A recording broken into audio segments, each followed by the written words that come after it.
I am Dr. Ray Dykes, and this is the Personal Faith Program. This is a series on personal faith with a passion, how to know what you really believe. In this podcast, we're going to do the first half of a section on prayer. And the title is How Do You Pray and What Do You Say When You Pray? Prayer has a remarkable and distinctive place in the spiritual lives of most people and communities of faith.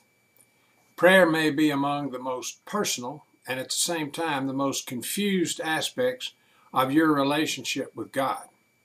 You may have a great deal of unprocessed clay about prayer deep down inside. It's important to look at and understand the position of body parts in prayer, what the various positions mean and where they came from. There's a social and historical background that can give insights to this matter, and that may help you sort through some difficult issues related to prayer. I'm calling this part, How Do You Pray? In addition to the way you pray, you may need to deal with the content of your prayers. For example, what you ask God for and what that means about your concept of God. Answers or non-answers to prayer are often at the heart of one's experience of God. Knowing what you believe God can do or will do or ought to do is of critical importance for people who pray. I'm calling that what you say when you pray. Now, this podcast is absolutely pivotal to your personal faith development because your ideas about and your practice of prayer hold the key to your unconscious faith, especially what you believe about the nature of God. Massaging your prayer clay will reveal much to you about yourself and your God and your relationship with God. I came out of a Sunday night worship service a little early from First Baptist Church of Clinton, Mississippi, home of my alma mater, Mississippi College. At the bottom of the stairs, I saw my psychology professor, Dr. Donald Clark, looking back up at the church building and shaking his head. He said to me, "Ray, when Russell McIntyre, the pastor, called on Deacon Brown to lead the closing prayer, the first thing the deacon said was, 'Let us pray.' Donald Clark said, I've heard many other people make that same mistake, and it just occurred to me that it's a Freudian slip. He was right the first time. He was playing at praying. It occurred to me that night that I had played at praying as long as I could remember. 4 years later, while in divinity school, I did a careful study of the theology of prayer and found that precious little had been written in an objective fashion about prayer. Paul Tillich's book, The New Being, contained a chapter on the paradox of prayer, and that was very helpful. I discovered I was still praying to a concept of God that I had already left behind. I had to learn new ways to pray to the new concept of God that had been revealed to me. Prayer is a mirror of one's concept of God. How you pray should have integrity with your concept of God. Your belief about God should be truthfully exhibited in the way you pray and what you say when you pray. If you're struggling to know what you believe about God, look at the way you pray and what you say or think in prayer. After you have worked out your conscious concept of God, you will have to determine the best way to mirror that concept and pray to God with integrity. Muslims, for example, Muslims pray to Allah. When they do that, they kneel down on a rug or cloth or put their foreheads to the ground because that's the way you humble yourself before an oriental monarch. It's appropriate to perform an act that shows humility and contrition before one who has the power of life and death over you. The Bible speaks of fear toward God, but the word really implies worship or reverence. And the Middle Eastern way to show reverence is to bow to the ground. Anglicans and Episcopalians kneel when they pray because that's the way you show respect for the English king or queen. The English kneel before the sovereign in ceremonial tribute, even though the Western monarch doesn't have the power of life and death anymore. Scottish Presbyterians do not kneel but sit to pray because the Scottish people didn't like the English king. Before King James VI of Scotland became King James I of England, the Scots had as little to do with the English king as they could, except when they went to battle with the English king.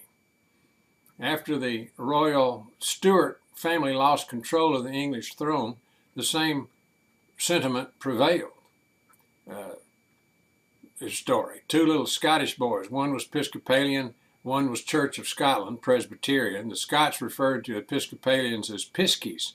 This little Presbyterian boy said to the Episcopalian kid, "Pisky, pisky," says amen, down on his knees and up again. And the Episcopalian boy replied, "Presby, Presby, can he bend?" says his prayers on his hinter end.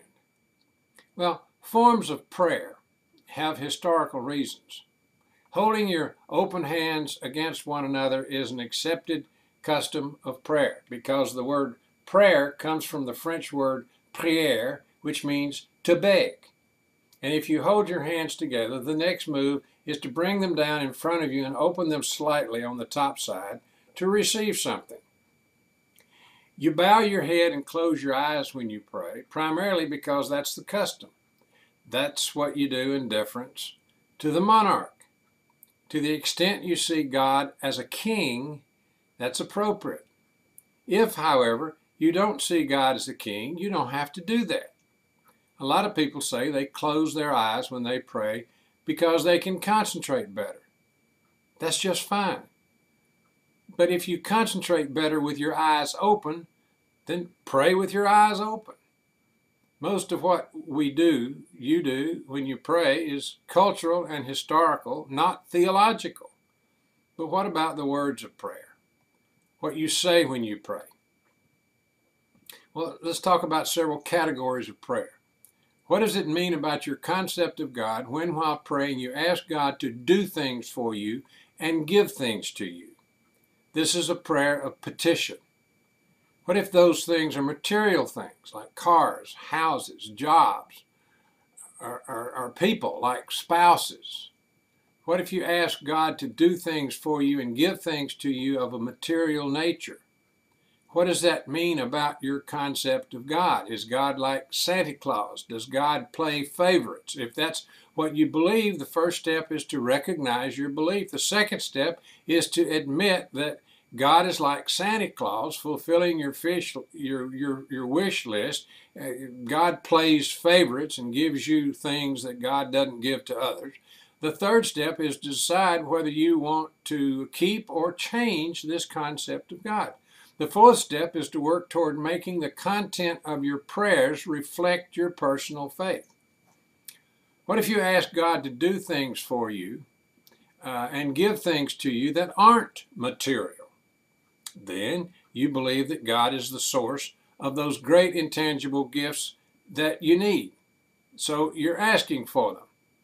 Ask and you'll receive. Seek and you'll find. Knock and the door will be open. That's Matthew 7:7. This is a prayer of petition. The things you ask for are different. You may be seeking to incorporate into your life what you understand to be godlike qualities like love, peace of mind, calmness of spirit, patience, compassion, joy, wisdom. What does it mean about your concept of God when you ask God to do things for others and give things to others? This is called intercessory prayer. What's your concept of God when you say, "God, my son needs a new job. Can you handle that?" Is God the powerful provider? You've got to have that concept of power in there if you're going to pray that way. When you ask for material gifts, you're assuming God has power. You're also assuming God can hear you and will respond. What if Dick and Marilyn have an identical physical problem and you pray for Dick, but you don't pray for Marilyn, and Dick gets over it and Marilyn doesn't? What are you assuming about God? Does that mean that God plays favorites and discriminates between people with material matters? Many prayers like this are verbalized, where unconsciously the concept of God is that prayer, in that prayer, is that God is a discriminatory God. I've started doing something new. Anytime I pray an intercessory prayer, I let the person know that I'm praying for him or her one way or another. I say personally, Mike, I'm praying for you. I call him on the phone and say, Roy, I'm praying for you. I send her a note and says, Helen, I just prayed for you and I want you to know that. I send Rachel an email that reads, Rachel, I'm praying for you today. This makes a prayer of intercession more powerful. If I don't let them know I'm praying for them, am I practicing voodoo? I wonder about that. Do I count on that prayer to bounce off an orbiting God and hit the recipient with whatever I prayed for? Story. We were having some work done in the church and an electrician was working in the building. He wasn't a member of the church, just an electrician with Ace Electrical Company. This guy had been in the church for 2 weeks, running wires for heating and air conditioning controls. He came in my office the last day he was there and said, Ray, I've walked by your office a lot of times during these last 2 weeks. You know, I've seen you praying with and for a lot of people.